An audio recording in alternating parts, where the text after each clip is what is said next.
भाई बहनों, आज की रोटी की हर सदस्य व्यक्तियों के लिए यीशु ख्रिस्तांची मधुर नावाचे सप्रेम नमस्कार। आज की दिन 14 सप्टेंबर 2024 शनिवार। देवदूत आज्ञा करेल। अली साभोवती एक घोडे आणि रथ परमेश्वराने पाहिले। दुसरी राजांच्या 6 अध्याय 17 वचन।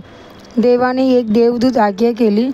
आगे देव प्रत्येक मुलगा तो अग्नीच्या घोडे आणि स्थान रथांना आज्ञा देतो, म्हणून आपल्याला भीती नाही।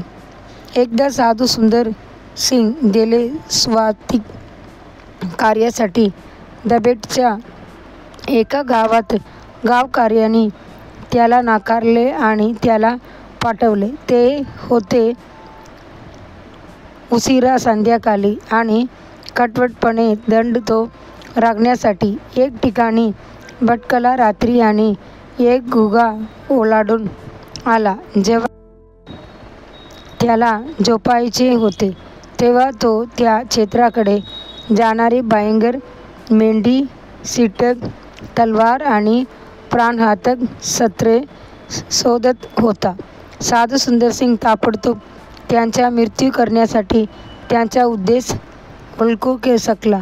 तो गुहेत गेला, गुडघे टेकले आणि प्रार्थना करण्यास सुरुवात केली। तो लागते त्याचे आत्म्याला आणि प्रभूमध्ये आत्मा आणि प्रार्थना केली।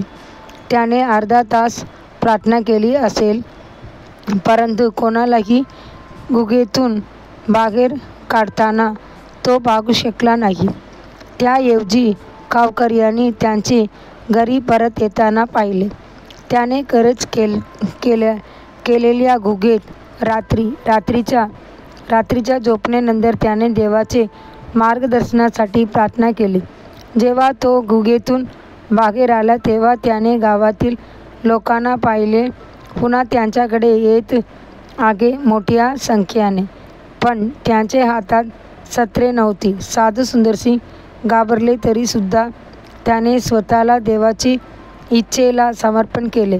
तो पुढे गेला, त्यांना जे पाहिजे ते विचारले आणि ते म्हणाले, हे खरे आहे की काल आम्ही तुम्हाला मारण्याची दृढनिश्चय केला, पण तुझ्या गुहेची शोभावती उभे असलेले लोक कोण होते? प्रकाश काय आहेत? चमकलेले त्यांचे त्याकडून आहेत काय होते? केवळ मग त्या साधू सुंदरींना समजले कसे परमेश्वराने पाठवले होते त्यांचे संरक्षण आणि त्यांचे संरक्षण करण्यासाठी त्यांचे देवदूत। ती संधी सुंदर सिंगासाठी पुरेशी होती। आपल्या प्रभूच्या महानतेची व्याख्या करा आणि त्यांना नेत आगे देवाचे प्रेम। प्रभू बोलतो, प्रत्येक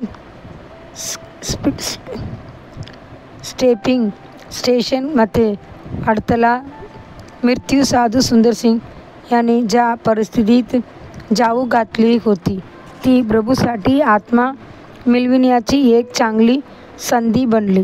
त्या दिवशी सर्व गावकऱ्यांनी प्रभू येशूला त्यांचे तारणहार म्हणून स्वीकारला। देवाची मुले, जे काही तुझे प्रार्थना असेल प्रभू ऐकतो आणि त्यांची देवदूत ऐकतो। तो अश्वकारी घोडे आणि रथ पाठवते। पुढील ध्यानासाठी वचन। आपल्या पित्याला आपल्याला विचारण्याआधी आपल्याला आवश्यक असलेल्या गोष्टी माहीत आहेत। मत्ती 6 अध्याय 8 वचन। दिवसासाठी बायबल वाचन।